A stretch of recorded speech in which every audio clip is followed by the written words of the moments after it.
আল্লাহ তাআলা বলেন, ইয়া আইয়ুহাল্লাযীনা আমানু, হে বিশ্বাসীগণ, যারা তোমরা পরকালকে বিশ্বাস করো, যারা ভাগ্যকে বিশ্বাস করো, যারা তাকদীরকে বিশ্বাস করো, শোনো, কুলু মিন তাইয়্যিবাতি মা রাযাকনাকুম, আমি তোমাদের যে রুজি দিয়েছি সেখান থেকে যেটা বৈধ সেটা খাও। নবীকে আদেশ করেছেন যা, জনগণকে আদেশ করেছেন তাই। নবীকে আদেশ করেছেন যা, জনগণকে আদেশ করেছেন তাই। আবু হুরায়রা রাদিয়াল্লাহু তাআলা আনহু বলেন, রাসূল সাল্লাল্লাহু আলাইহি সাল্লাম বলেছেন, ইন্নাল্লাহ তাইয়্যিব, আল্লাহ হচ্ছেন পবিত্র, লা ইয়াকবালু ইল্লা তাইয়্যিবা, আল্লাহ পবিত্র ছাড়া কবুল করেন না। সুম্মা যাকারা রাজুলা, তারপর আল্লাহর নবী একটা লোকের আলোচনা করলেন, ইতুলি সাফারা, যে লোকটা সফরে দূরে গেছে, বিদেশে আছে, আশাসা আকবারা, মাথার চুলগুলি এলোমেলো হয়ে গেছে, ঠিক মতো গোসল করেনি, ঠিক মতো চিরুনি করেনি, ঠিক মতো গোসল করেনি, ঠিক মতো চিরুনি করেনি, সফরে আছে, লোকটি বিপদে পড়েছে। অয়ামুদ্দে এদাই, হে, হাত তুলে আল্লাহর দরবারে প্রার্থনা করছে, বলছে, রব্বি, হে আমার প্রতিপালক, আমি বিপদে পড়েছি, তুমি আমাকে বাঁচাও। মাতামহ হারামুন, তার খাদ্য আছে হারাম, মালবাসও হারামুন, তার পোশাক আছে হারাম, মাশরাবহু হারামুন, তার পানি আছে হারাম, ও গজ্জিয়াবিল হারামে, তার জীবিকা নির্বাহ হারাম। আন্না ইস্তাজাবু লাহু, তার দোয়া কি করে কবুল হতে পারে? যার খাদ্য হারাম, যার পানি হারাম, যার পোশাক হারাম, যার জীবিকা নির্বাহ হারাম, তার ইবাদত কবুল হবে না। হাদিস মুসলিম। সম্মানিত দিনী ভাই বোন, লোকটি বিদেশে আছে, সফরে আছে, সফরে আল্লাহর দরবারে দোয়া করলে দোয়া কবুল হয়, মুসাফিরের দোয়া কবুল হয়, আবার হাত তুলে দোয়া করলে দোয়া কবুল হয়। ইবাদতের একটি গুরুত্বপূর্ণ অংশ হচ্ছে হাত তুলে দোয়া করা। যখন কোনো মানুষ হাত তুলে আল্লাহর দরবারে প্রার্থনা করে, তখন আল্লাহ লজ্জা পাই, আই ইয়ারুদ্দা ইয়াদাই হে সিফরান, তার হাত দুটি খালি ফিরিয়ে দিবে, এটা আল্লাহ লজ্জা পান। তুমি যখন হাত তুলে আমার কাছে প্রার্থনা করছো, তোমার আমি হাত দুটি কেমনে ফিরিয়ে দিই, তোমার হাত দুটি আমি কেমনে ফিরিয়ে দিই, আমার বড় লজ্জা হচ্ছে। যাও, তোমার হাত ফিরিয়ে দিব না, যাহাই বলিলে আমি তাহাই করিলাম। সম্মানিত দিনী ভাই বোন, হাত তুলে দোয়া করতে হয়। রাসূল সাল্লাল্লাহু আলাইহি সাল্লাম চন্দ্রগ্রহণের সময় হাত তুলে দোয়া করেছেন। রাসূল সাল্লাল্লাহু আলাইহি সাল্লাম কবরের পাশে গিয়ে হাত তুলে দোয়া করেছেন। রাসূল সাল্লাল্লাহু আলাইহি ওয়াসাল্লাম হজ করতে গিয়ে পরের দুদিন পাথর নিক্ষেপ করার পরে হাত তুলে দোয়া করেছেন। ইব্রাহিম আলাইহিস সালাম যখন আহাল পরিবার রেখে যাচ্ছিলেন, তখন তিনি হাত তুলে দোয়া করেন। হাত তুলে দোয়া করার প্রমাণে প্রায় 35টি সহিহ হাদিস আছে, যা দোয়ার বইয়ে দেওয়া আছে। দোয়ার বইটা প্রত্যেক বাড়িতে থাকা আমি জরুরি মনে করি।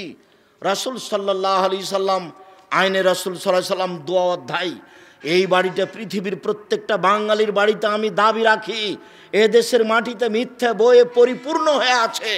বইয়ের নাম হলো কি করলে কি হয়, দট বেটা, কি করলে কি হয়, কি করলে ছাই হয়, কিছুই হয় না, প্রায় কথাই মিথ্যে। এদেশের যেগুলো বহুল প্রচলিত বই মানুষের ঘরে ঘরে আছে, তার একটি বইয়ের কথা দিন রাত বলে আসছি। একটি বইয়ের নাম হচ্ছে মুকসিদুল মুমিনিন। বইয়ের একটা পৃষ্ঠাতে লেখা আছে, অবিবাহিত ছেলে মেয়ের পড়া নিষেধ, যে দেখে সেই পড়ে, যে দেখে সেই পড়ে। আল্লাহ, আল্লাহে, আল্লাহর কসম, আল্লাহে, আল্লাহর কসম, আল্লাহে, আল্লাহর কসম। লেখক ওই হেডলাইনের পরে যা কিছু লিখেছেন একটা কথাও সত্য নয়। এদেশে কোরআন মাজিদের গায়ে এক পৃষ্ঠা দোয়ার বই দেওয়া আছে, সে দোয়া মিথ্যে। আমি এইগুলোকে নাকচ করে আসছি, বলে আসছি, কোনোদিন যদি কোরআন মাজিদের শেষ পাতায় এক পৃষ্ঠা দোয়া আছে, এই দোয়া যদি রাসূলের প্রয়োজন হয়, রাসূলের দোয়া প্রমাণ হয়ে যায়, আমি জাতির সামনে কথা বলবো না। আমি বলেছি, কোরআন মাজিদ না হয়ে যদি কোরআন শরীফ হয়ে যায়, আমি জাতির সামনে কথা বলবো না। ধারাবাহিকভাবে এই কথাই জাতির সামনে এইভাবে বলে আসছি, মর্মে বলছি। সম্মানিত দিনী ভাই বোন, হাত তুলে দোয়া করুন। হাত তুলে দোয়া করা একটি গুরুত্বপূর্ণ ইবাদত। প্রায় 35টি সহিহ হাদিস আছে হাত তুলে দোয়া করার। এই দোয়ার বইয়ে সিরিয়াল দেওয়া আছে। এই দোয়ার বইটি যেমনভাবে পড়তে বলি, উপদেশ বইটি তেমনভাবে পড়তে বলি। আমার জীবনের সব কথা প্রায় উপদেশ বইয়ে লেখা আছে। ঠিক তেমনি ভাবে এক শ্রেণীর মানুষ বলে হাদিস মানতে হবে না, কোরআন মানতে হবে, যার কারণে আব্দুল্লাহর বইটা আমরা হাদিস মানতে বাধ্য। এই কথাটা বইটা পড়ার জন্য অনুরোধ জানাই। আর পৃথিবীর বাঙালিকে বলি, আপনারা মিন্নাতুল বারি পড়েন, বুখারীর ব্যতিক্রম ব্যাখ্যা, যত ব্যাখ্যা রয়েছে আরবি, উর্দু, ফার্সিতে, তার চেয়ে ব্যতিক্রম ব্যাখ্যা মিন্নাতুল বারি। এই মিন্নাতুল বারি লিখছে যে তার জন্য যেমন দোয়া করতে হবে, এই বইটা তেমন বাড়িতে সংগ্রহ করতে হবে। সাথে সাথে আমার অনেক শ্রম, পয়সা, সব কিছু খরচ হচ্ছে মাসিক আল ইতেসাম পত্রিকায়, যাতে আছে 10 জন মুফতি, যাতে অনেক লেখক রয়েছে, অনেক গবেষক রয়েছে, ব্যয়বহুল খরচের পত্রিকা মাসিক আল ইতেসাম পত্রিকা। পৃথিবীর প্রত্যেকটা বাঙালির কাছে থাকতে হবে এই পত্রিকা। যেদিন পৃথিবীর প্রত্যেকটা বাঙালি এই পত্রিকা মাসিক আল ইতেসাম পত্রিকা সংগ্রহ করতে প্রস্তুতি নেবে, সেদিন আমি বুঝবো যে সত্য সত্যই আমার অনেক পরিশ্রম সার্থক হয়েছে। আমি আপনাকে বুঝাতে ব্যর্থ যে মাসিক আল ইতেসাম পত্রিকায় কত খরচ আছে, কত শ্রম আছে, কত চিন্তা চেতনা আছে। ধরে নিতে পারেন যে আমার চিন্তা চেতনার হিসাব নিকাশের অর্ধেক মাসিক আল ইতেসাম ঘিরে রেখেছে। যার কারণে আমি এইসব বই পুস্তক আপনাকে সংগ্রহ করার জন্য অনুরোধ জানাই। সম্মানিত দিনী ভাই বোন, হাত তুলে দোয়া করা ভালো।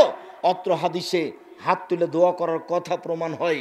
হাত তুলে আপনি দোয়া করবেন, বাপ মায়ের কবরের পাশে গিয়ে হাত তুলে দোয়া করবেন। কিছুই যদি না জানেন তাহলে হাত তুলে বলবেন, আল্লাহ আমার বাপকে ক্ষমা করো। এটা তো পারবেন।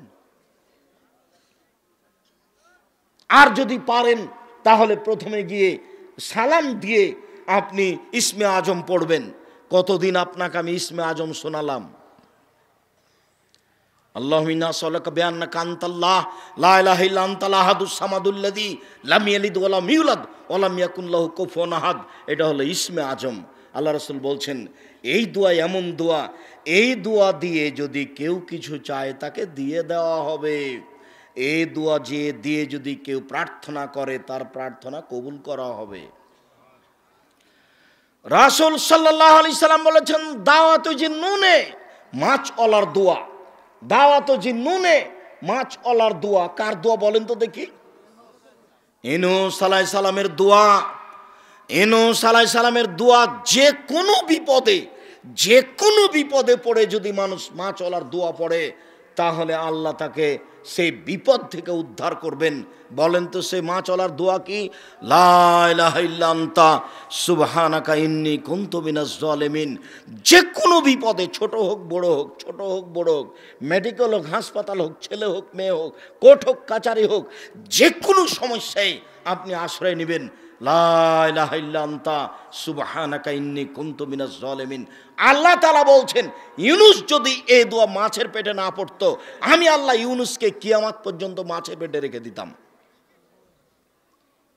ইউনূসকে আমি মাছের পেট থেকে বের করে পৃথিবীতে নিয়ে এসেছি এই দোয়ার কারণে।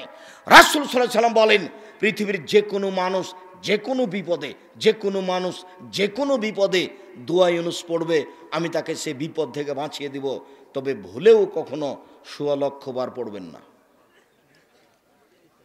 ১৬ লক্ষ বার দোয়া ইউনূস পড়া এটা বেদাতীদের নীতি, সাবধান থাকতে হবে। সম্মানিত দ্বীনি ভাই বোন, অত্র হাদিসে যেটা প্রমাণ হয় সেটা হলো তার ইবাদত কবুল হবে না হালাল রুজি না থাকার কারণে, হালাল পানি না থাকার কারণে, পোশাক হালাল না হওয়ার কারণে একটার পর একটা সিরিয়াল দেওয়া হয়েছে। নুমান ইবনে বাশির রাদিয়াল্লাহু তাআলা আনহু বলেন, রাসূল সাল্লাল্লাহু আলাইহি সাল্লাম বলেছেন, আল হালালু বাইয়িন, হালাল হচ্ছে স্পষ্ট, অল হারামু বাইয়িন, হারাম হচ্ছে স্পষ্ট, ও বাইনাহুম মুস্তাবিহাতুন, এই দুইটার মধ্যে একটা সন্দেহযুক্ত জিনিস রয়েছে। লা ইয়ালামুহুন্না কাসিরুম মিনান নাস, বহু মানুষ এটা বুঝতে পারে না, জানতে পারে না। বহু মানুষ এটা বুঝতে পারে না, জানতে পারে না, মানুষের কাছে স্পষ্ট হয় না। ফামান ইত্তাকা মিনা শুবহাত ইস্তাবরা লিদীনিহি ওয়া ইরজিহি, যে ব্যক্তি সন্দেহ থেকে বেঁচে গেল সে তার দিনকে পরিপূর্ণ করে নিল। যে ব্যক্তি সন্দেহ থেকে বেঁচে গেল সে তার দিনকে বাঁচিয়ে নিল। যে ব্যক্তি সন্দেহ থেকে বেঁচে গেল সে ব্যক্তি তার দিনকে বাঁচিয়ে নিল। ওমান ওয়াকাফি শুবহাতে ওয়াকাফিল হারামে, যেই সন্দেহের মধ্যে পড়লো সে হারামের মধ্যে পড়ল। শুনুন এই ছেলে,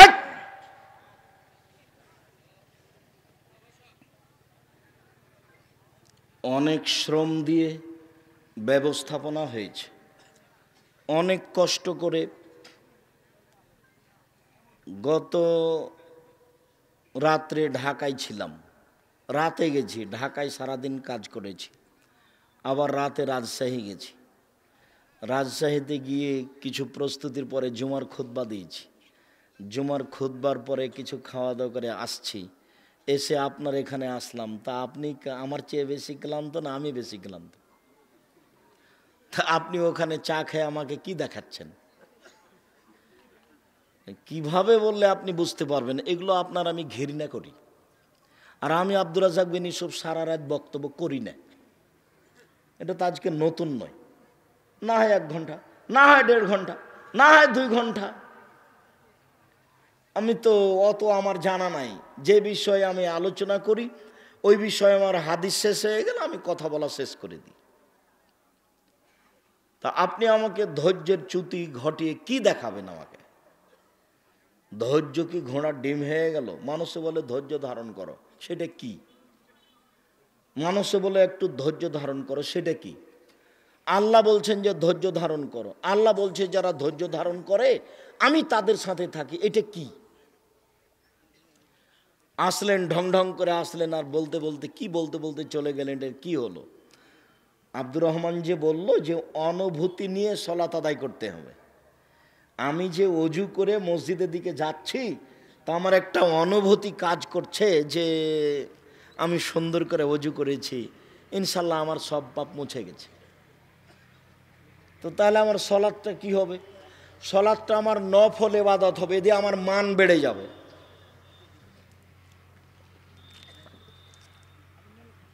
মান বাড়ে নফল ইবাদতে।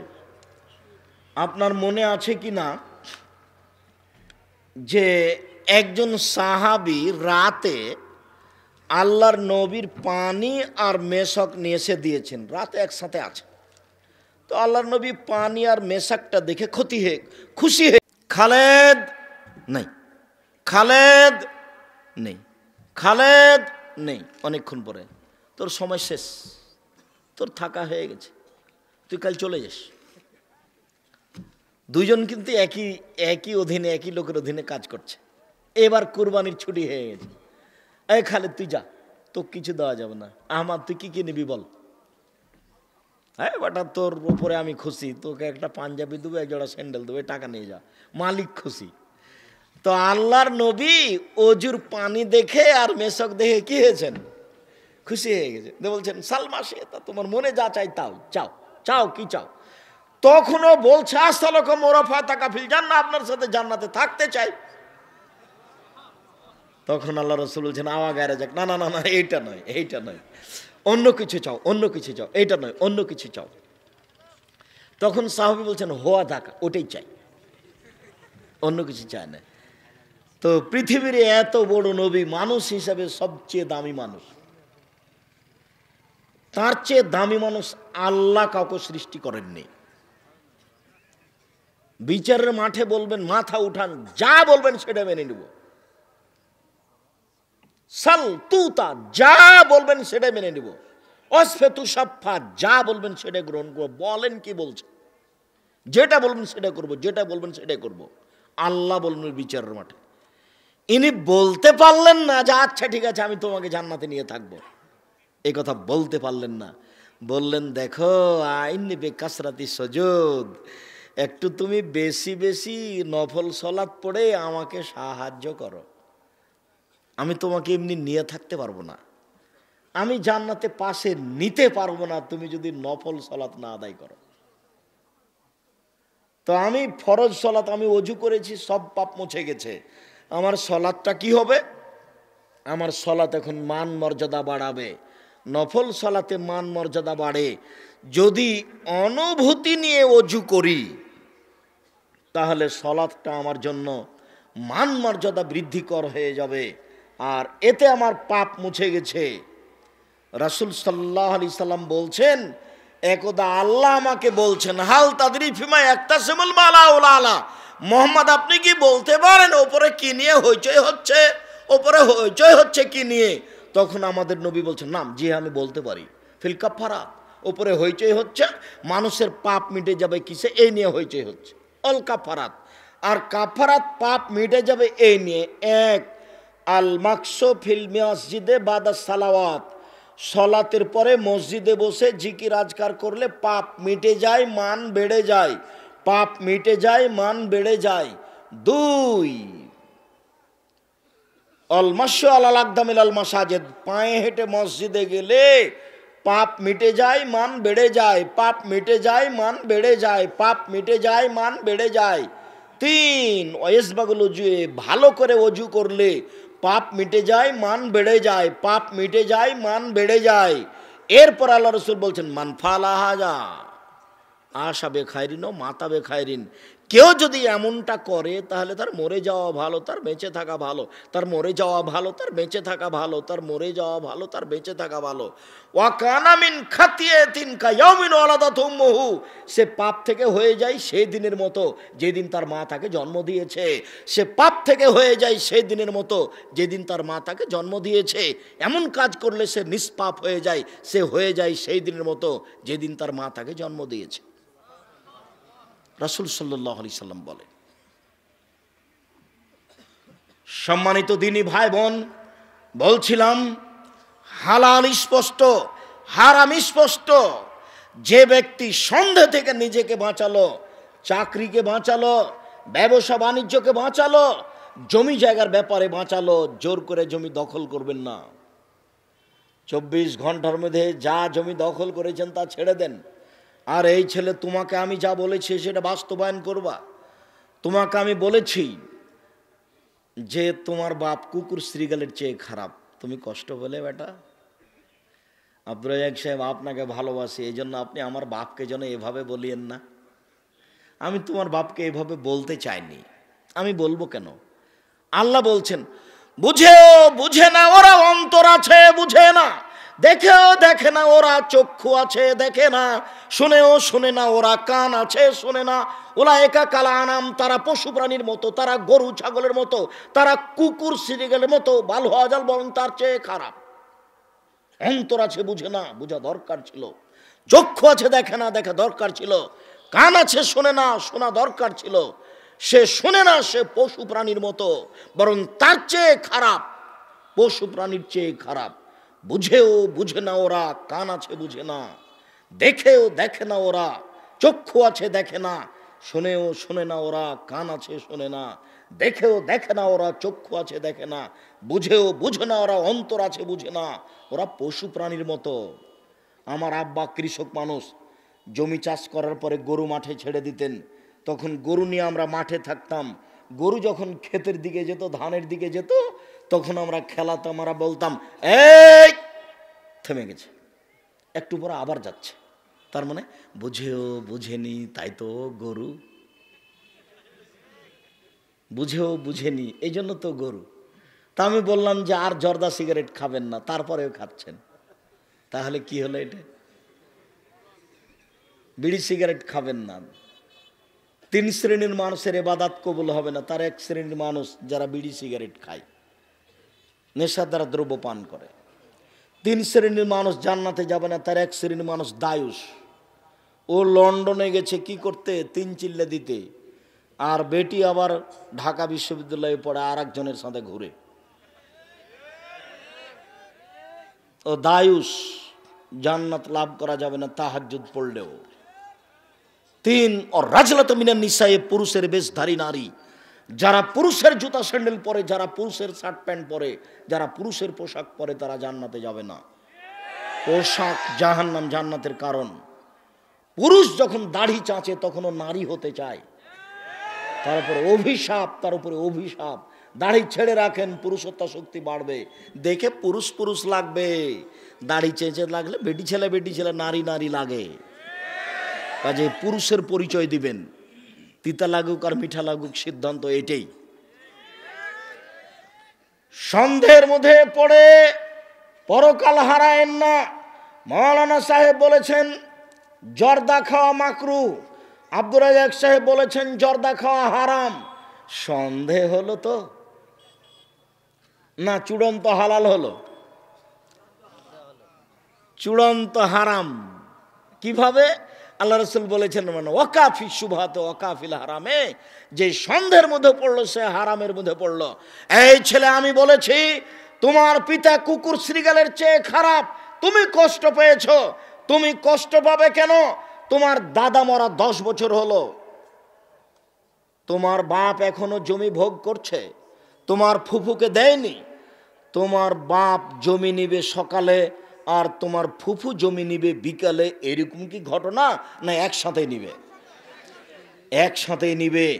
10 বছর থেকে তোমার বাপ জমি ভোগ করছে, কই তোমার ফুফুকে তো দেয়নি। তোমার ফুফু, তোমার বাপকে যদি আমি কুকুর শ্রীগালের চেয়ে খারাপ প্রমাণ করতে না পারি, বেটা আমি জাতির সামনে কথাই বলবো না। আজকে তুমি বলে দিও তোমার বাপকে, আগে ফুফুর জমি বের করে দিতে হবে, তারপরে কোনো কথা। ভাগ্য ছেড়ে আসেনি, ভাগ্য নিয়ে এসেছি। ফুফুর জমি খেতে হবে এই ভাগ্য আমি নিয়ে আসিনি। এটা আবার ময়মনসিংহ জামালপুর। তার মানে বোনেরা যদি জমি চায় তাহলে ভাইয়েরা বলে তুই চলে যা, আর কোনোদিন আসিস না। এরই অংশ হচ্ছে যমুনার ওই পার, রংপুর, গাইবান্ধা, গোবিন্দগঞ্জ, লালমনিরহাট, নীলফামারী, কুড়িগ্রাম, পঞ্চগড়, ঠাকুরগাঁও, দিনাজপুর। যদি জমির ভাগ চায় বোনেরা, তাহলে কিয়ামত। সম্পর্ক নাকি বিচ্ছিন্ন করে দিল। জমি চাওয়া মানে কি? সম্পর্ক বিচ্ছিন্ন করে দিল। তো একজন লোক ওই অংশ বন্টনের উপরে পিএইচডি করছে, আমার কাছে এসেছে। তো বলছে যে আপনার কিছু পরীক্ষা নিব। আমি তো অবাক হয়ে গেলাম, আপনি আমার পরীক্ষা নেবেন মানে কি পরীক্ষা নেবেন? তো বলছে একটা পরীক্ষা, অনেক কিছু জিজ্ঞাসা করার পরে বলছে আপনার আব্বা কি বেঁচে আছেন? বলে না, আমার আব্বা মারা গেছেন। তা আপনাদের জমি জায়গা? তা আমি বললাম যে আমার বাপকে কবর দিয়ে আসার পরে আগে জমি জায়গা ভাগ করেছি, তারপরে খাওয়া দাওয়া। এরপরে জমি জায়গা আমি এসে মাটি দিয়ে এসে এক জায়গাতে বসে আমরা সব জমি জায়গা ভাগ করে কে কতটুকু পাবে এটুকু ভাগ করার পরে ঘোষণা দিয়ে খাওয়া দাওয়া করেছি। তোমাকে বলছি, বলে দিও তোমার বাপকে ফুফুকে আগে জমি দিবেন, তারপরে কোনো কথা। ফুফুর জমি দিয়ে আমাকে জীবিকা নির্বাহ করতে হবে, এটা আমি চাই না। ভাগ্য আমি ছেড়ে আসিনি, ভাগ্য আমি নিয়ে এসেছি। না কেউ ভাগ্য ছেড়ে চলে এসেছে? ভাগ্য নিয়ে এসেছি। ভাগ্যে যদি জমিদারি থাকে জমিদারি করে খাবো, ভাগ্যে যদি ভিক্ষা চাওয়া থাকে জমিদারি আমার ভাগ্যে আসবে না। আমি যতই টাকা ইনকাম করি ভাগ্যকে সামনে রেখে কাজ করতে হবে, বসে খাওয়া যায় না। রাসূল সাল্লাল্লাহু আলাইহি সাল্লাম বলেন কারাইয়া রাহাল হেমা, ওই রাখালের মতো বেঁচে থাকতে হবে যে রাখাল আইলে গরু চড়াচ্ছে। আইলে গরু চড়ানো রাসূল নিষেধ করছেন। শোনো, ওই রাখালের মতো সাবধান থাকতে হবে। রাখালকে আইলে গরু চড়াতে নিষেধ করা হচ্ছে। কারাইয়া রাহাল হেমা, যে রাখাল আইলে গরু চড়াচ্ছে। আইল বুঝেন কি? ইউশেক, সম্ভাবনা রয়েছে আয়ার তাফিয়ে গরুতে ধানে মুখ দিতে পারে। তুমি যে আইলে গরু নিয়ে গেলে দুই দিকে ধান আছে, কোনো সময় গরুতে ধানে মুখ দিতে পারে। অতএব তুমি আইলে গরু নিয়ে যাও না। আমার মা আমার নানার কথা নকল করেন। আমার মা আমার নানার কথা নকল করেন। আমার নানি আমার নানাকে বলতেন যে ধান যে আশেপাশের লোক কেটে নিল, এইগুলো ময়মনসিংহ জামালপুর এইসব এলাকা ধানের কিয়ার মানে ভিন্ন ভিন্ন করা আছে আইল দিয়ে। আমরা চাঁপাইনবাবগঞ্জ দিয়াড়ের মানুষ, পল্লীর মানুষ, জমি জায়গাতে আইল করা নাই, সব সমান। তো একবার ধান বপনের সময়তে মাপত, একবার ধান কাটার সময় মাপত। তা আমার নানি বলতেন যে সবাই যা আশেপাশে ধান কেটে নিল, তুমি যাও কেটে নিয়ে আসো। তখন আমার নানা বলতেন সবাই কেটে নেক তারপরে নিব। কেননা আগে কাটতে যদি কারো একটু চলে আসে, ওর জবাব আমি বিচারের মাঠে দিব না, আমি দিতে রাজি নই। চাঁপাইনবাবগঞ্জে মাঝে মধ্যে বক্তব্য দিলে আমি বলি যে মাপার পরে ওকে বলা হয় ফাঁড়ি দেওয়া, মানে ধানটা দুই দিকে সরাচ্ছে। তো মধ্যে যদি কোনো একটা ধানের গোছ পড়ে যায় তাহলে কি করবেন? তাহলে সেটা নিজের দিকে নিয়েছি, তাহলে সেইটা কি হবে? এরা হাওলাল হেমা, প্রত্যেকটা দেশের বাদশার একটা সীমারেখা আছে। লেকুল্লে মালিকিন হেমা ও হেমাল্লাহ হেমাহারে মোহ, প্রত্যেকটা দেশের একটা সীমারেখা আছে। বাংলাদেশ শেষ হলে ভারত শুরু হয়, ভারত শেষ হলে বাংলাদেশ শুরু হয়। প্রত্যেকটা দেশের একটা সীমারেখা রয়েছে। ও হেমাল্লাহ হেমাহারে মোহ, আর আল্লাহর সীমারেখা হচ্ছে হালাল হারাম। শুনুন, আল্লাহ ওয়াইন্না ফিল জাসাদে মুজগা, মানুষের শরীরে একটা টুকরা রয়েছে, ইয়া সালাহাত সালাহুল জাসাদু কুল্লুহু, সেই টুকরা যতক্ষণ ভালো থাকবে লোকটা ততক্ষণ ভালো থাকবে। ওয়াইজা ফাসাদাত ফাসাদা জাসাদু কুল্লুহু, সেই টুকরা যখন খারাপ হয়ে যাবে গোটা লোকটাই খারাপ হয়ে যাবে। আলা ওয়াহিল কাল, মনে রাখো সেটা হচ্ছে অন্তর। যার ভিতর খারাপ সে তার সবই খারাপ, যার ভিতর ভালো তার সবই ভালো, যার ভিতর খারাপ তার সবই খারাপ, যার অন্তর খারাপ তার সবই খারাপ, যার অন্তর ভালো তার সবই ভালো। ভিতর খারাপ, এই জন্যই তো আপনার মুখের উপরে ভালো কথা বলেছে, তারপর সরে গিয়ে আপনার উল্টা বলছে। এ হলো মুনাফিক, এর ভিতর খারাপ। রাসূল সাল্লাল্লাহু আলাইহি সাল্লাম ভিতর যেন খারাপ না হয় হালাল হারামের ব্যাপারে সতর্ক করলেন। সম্মানিত দিনী ভাই বোন, রাসূল সাল্লাল্লাহু আলাইহি সাল্লাম বলেন, ইয়াতি আলান নাসি জামানুন, মানুষের উপরে এমন একটা সময় চলে আসবে মানুষ পয়সা পাতি উপার্জন করবে, লাই ওয়ালিন নাস মা খাজা মিনহু আমিনাল হালাল আমিনাল হারাম, যে উপার্জন করছে পরোয়া করবে না এটা হালাল না এটা হারাম, চাকরি করবে পরোয়া করবে না এটা হালাল না হারাম, ব্যবসা করবে পরোয়া করবে না এই ব্যবসা হালাল না হারাম। আমি আব্দুর রাজ্জাক বিন ইউসুফ বলছি, আমার জানা অনুপাতে বাংলাদেশের মাটিতে কোনো ইন্স্যুরেন্স বৈধ নয়। যত আছে আমার অভিজ্ঞতায় এদেশের মাটিতে কোনো ব্যাংকিং ব্যবস্থা জায়েজ নয়। ব্যাংকে আপনি স্বেচ্ছায় চাকরি করছেন, এই টাকা হালাল হওয়ার কোনো পথ নেই। আপনি ব্যাংকে টাকা রেখেছেন নিরুপায় হয়ে এইটা, আর ব্যাংকে চাকরি করে টাকা উপার্জন করেন এইটা, এই দুটা এক নয়, ভুল হিসাব। আপনি যে ইন্স্যুরেন্সে আছেন ধর্মের নাম দিয়ে, এটা মিথ্যে, এটা একটা প্রতারণা, এটা একটা সুদের ঘর। সাবধান থাকুন সম্মানিত দিনী ভাই বোন, এদেশের মাটিতে বৈধ পয়সা উপার্জন করা খুবই জটিল। তবে দেশ যেহেতু মানুষ বসবাস করে, কাজে কোনো না কোনো পথ হালাল আছে। শেষ পর্যন্ত কলা কিনবো বিক্রি করব, সেটাও কি হারাম? তা হতে পারে না। চকলেট কিনবো বিক্রি করব, সেটাও কি হালাল? সেটাও কি হারাম? তবে আপনি বৈধ পথে ব্যবসা করেন, ব্যবসা যদি একদিন বড় হয়ে যায়, ওই সময়তে যদি আপনাকে ঘুষ লাগে, তখন সেটা আপনি মাজলুম, তখন আপনার দেওয়াটাই ঠিক।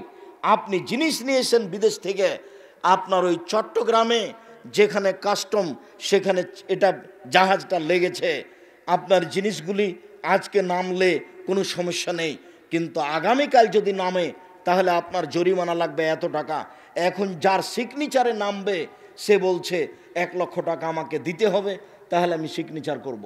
আপনি যদি দেরি করেন একদিন, তাহলে আগামীকাল 1.5 লক্ষ টাকা জরিমানা লাগবে। এখন 1 লক্ষ টাকা এখানে দিয়েই মাল নামান, আপনি মাজলুম, অহল জালেম, জবাব দিতে হবে তাকে। শুনুন, জমির দাম 2 লক্ষ টাকা, রেজিস্ট্রি 2.5 লাখ টাকা। অবাক কথা গো, এরই নাম জুলুম। জমি কিনবো আমি 10 টাকা দিয়ে, 11 টাকা রেজিস্ট্রি খরচ দিব, এ কোন কথা হলো? ধর্ম কি পাগল হয়ে গেছে? নেতৃত্ব কি পাগল হয়ে গেছে? জুলুম করে জাতির উপরে জুলুম করে সফলতা আনা যায় না, অবনতি ধ্বংস নেমে আসবে। এক সময়ে বাঁচার পথ মানুষের থাকবে না, জুলুম করা থেকে মানুষকে বেঁচে থাকতে হবে। জুলুমই হচ্ছে বিপদ। অবাক কথা, এমনটা হবে কেন? এটা হতে পারে কি করে যে আমার জমির দামে এত টাকা, রেজিস্ট্রি খরচ এত টাকা, এইভাবে হবে কেন?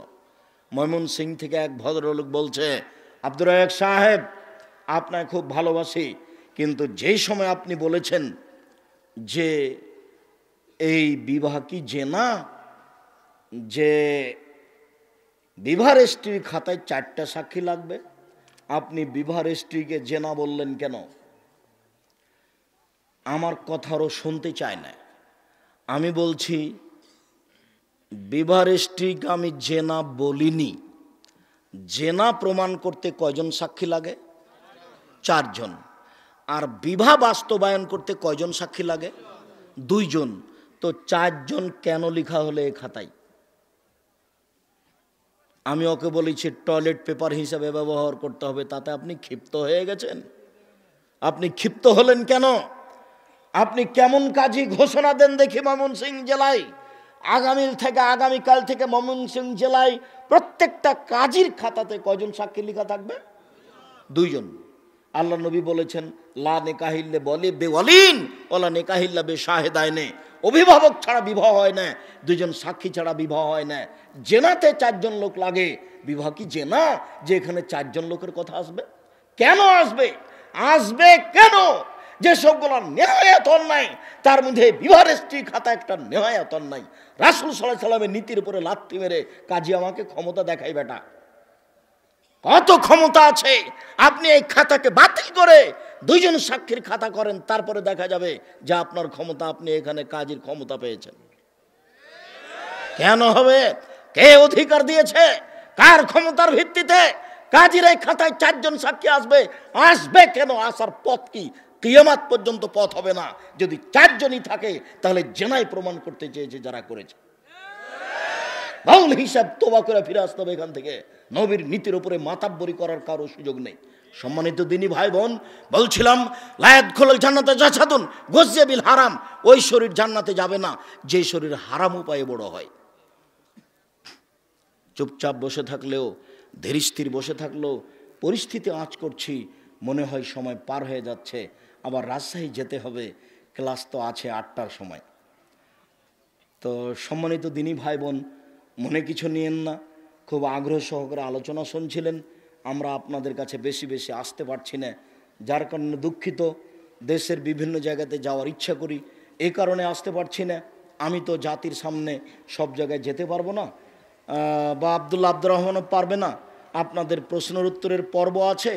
আমার একটা কথা খুব ভালো করে খেয়াল করবেন, সেটা হলো এই যে আজকে মাসিক আল ইতিসাম পত্রিকা পান আর না পান, এই ছেলে আমি দোয়া পড়ি, তারপরে 20-25 টাকা পত্রিকার দাম সবাকে নিয়ে যেতে হবে। অন্যান্য বই যত আছে, আদর্শ নারী আদর্শ পরিবার এবং তাওজিহুল কোরআন তাফসির, দেশের মাটিতে ব্যতিক্রম তাফসির তাওজিহুল কোরআন,